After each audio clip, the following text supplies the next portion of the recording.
Fala, turma, tudo bem com vocês? Vamos para mais um vídeo aqui no canal. Hoje o vídeo é bem interessante porque a gente acaba não pensando nisso, né, na maioria das vezes no nosso dia a dia, que é a questão de performance, né? É, Isso muito por conta de que geralmente a gente está na maioria das vezes, né, nós estamos com poucos dados, né, no nosso banco.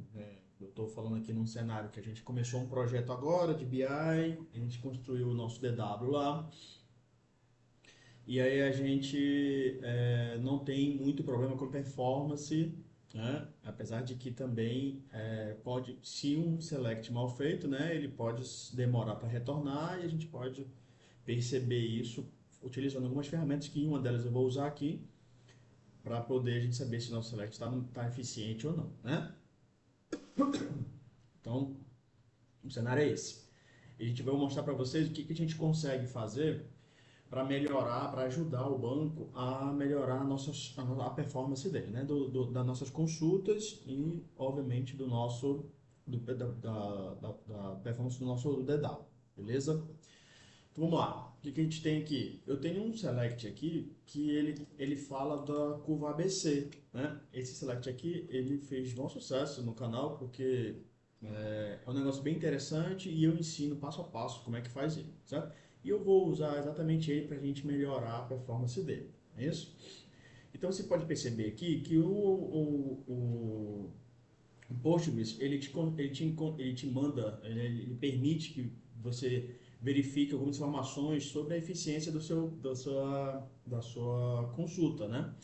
E aí, rapidamente, ele coloca aqui embaixo sobre qual foi o tempo que ele levou, né, para fazer essa consulta aqui. Obviamente, esse banco é um banco de teste, tem poucos dados, e aí a gente está falando, quando a gente está falando de banco que tem milhões de linhas, isso aqui vai fazer muito mais sentido. Então, a gente ensina com um banco pequeno para não ter, mas vai fazer mais efeito na vida real quando a gente tem milhões de registros, sabe? E aqui a gente tem 27 mil registros apenas. Então, é por isso que a diferença de performance vai ser muito pequena. Mas quando for na vida real, milhões de registros, isso vai fazer muita diferença.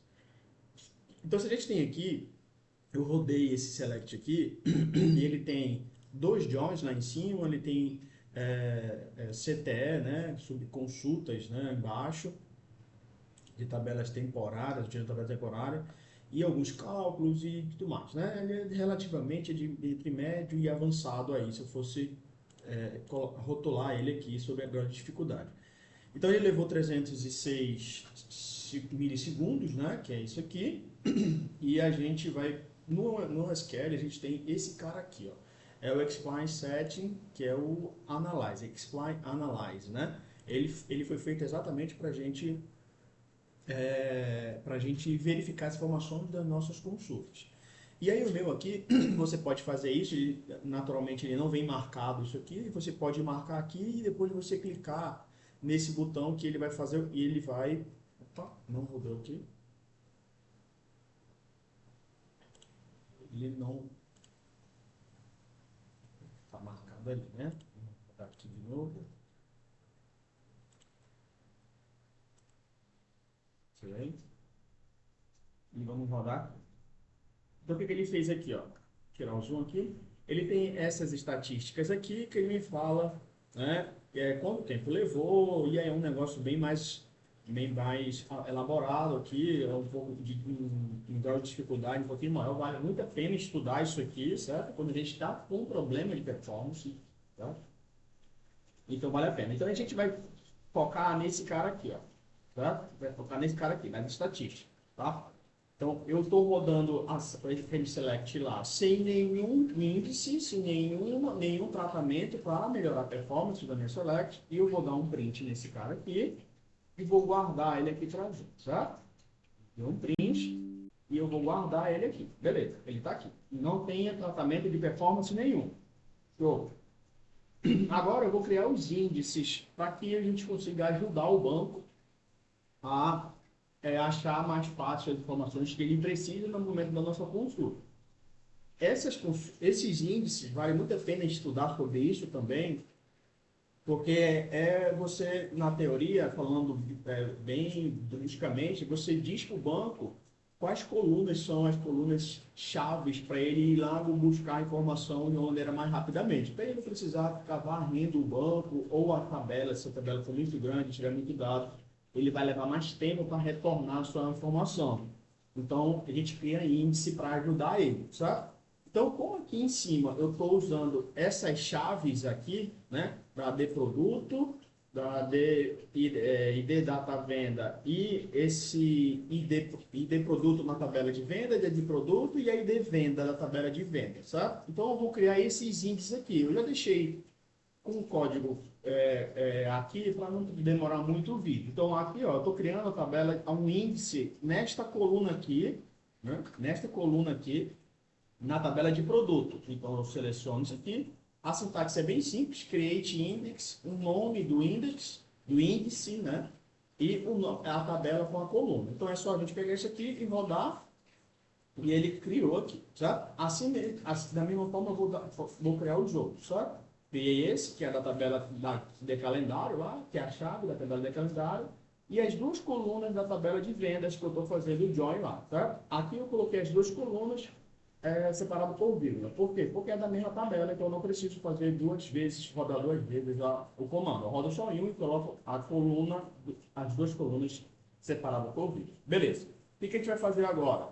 Agora eu consigo rodar, antes de que a gente rode lá, eu consigo rodar um código para eu saber se quais índices eu tenho naquele banco, sabe? Então, se eu rodar aqui, ó, eu vou ver que eu estou no meu esquema DW, ele criou os três índices aqui, tá aqui o nome dos índices que eu criei, que é exatamente esses três aqui, ele ficou só em letra minúscula, e o tratamento do banco que ele faz aqui, interno, para que ele consiga entender que a gente está falando com ele, para que ele está ajudando ele, né, a buscar as informações mais rápido, quando ele precisar utilizar uma chave. Beleza. Então, o que eu vou fazer agora? Eu vou rodar novamente o nosso select aqui, usar o ABC, tá? Vou selecionar aqui, vou rodar. E o que a gente vai fazer? A gente vai comparar com o que estava no anterior, certo? Eu vou clicar aqui novamente e ele mostrou aqui já o nosso painel da estatística. Eu vou fazer isso aqui e a gente vai tentar ver aqui as comparações, né? Esse cara aqui mais para cá, beleza. Aqui, ó. Aqui embaixo está sem índice, aqui em cima está com índice, né? Perdão, aqui embaixo está com índice, aqui está sem índice. Então vocês percebem aqui, pessoal, olha só que coisa muito interessante, ó. Time spent, né? Ao tempo que ele gastou para fazer aquilo, né? Ó, aqui está 59, né? Que é o que já está com índice, milissegundos, né? Aqui está 66 milissegundos, né? Que ele utilizou para fazer essa agregação. O Explain Analyze, ele vasculha todo o código, toda a sua consulta e vê o que demora mais. Se é um join, se é uma agregação, se é uma soma, se é um join e por aí vai, certo? E aí ele faz todo esse detalhamento dessa consulta. E se vocês perceberem aqui, ó, todo esse tempo aqui, não? Todo esse tempo aqui que está sem o índice, ele está maior do que esse tempo aqui que está com o índice, ó. Se vocês perceberem, tá vendo? Todos estão, esse aqui tá menor, né? O de baixo está menor. Por que está menor? Porque ele está com o índice. Então, o banco, nesse momento, a gente está ajudando o banco, né? A gente está ajudando o banco a achar mais rápidas informações. Isso aqui é muito importante e ajuda muito na performance do banco quando a gente está com um problema de lentidão no nosso banco, né? Muitas das vezes, a gente pode fazer isso aqui isoladamente com o Select para saber aonde o nosso Select pode ser revisado, certo? E aí, aqui, pessoal, você tem muito mais coisas, vale bastante a pena aprender sobre isso. Ó. Por exemplo, o Analyze aqui, ele tem esse modo de visualização e tem o gráfico. Ó. Se você clicar aqui no gráfico, né, ele vai te mostrar isoladamente. Por exemplo, na F-Vendas, se eu clicar em F-Vendas aqui, que é uma tabela que faz parte do meu consulta, ele tem aqui, ó, todas as informações do que aconteceu com ela. Isso é muito importante, vale muito a pena estudar isso aqui e para quem está com problema e também aprender para já criar corretamente, né? A gente já cria o nosso DW, já cria a nossa estrutura de dados correta para que a gente não tenha problema lá na frente, certo, pessoal? Bom, eu espero que vocês tenham gostado. Esse vídeo é bem legal mesmo, muito bacana fazer esse detalhamento para a gente conseguir dar performance para o nosso banco. Vale muito a pena estudar. Se alguém ficou com alguma dúvida, quiser saber um pouco mais detalhado, fazer alguma pergunta, fique à vontade, deixe aí uma pergunta nos comentários e curtam se vocês gostarem e compartilhem também. Tá certo, pessoal? Um grande abraço, boa semana para todos, fiquem com Deus e até a próxima.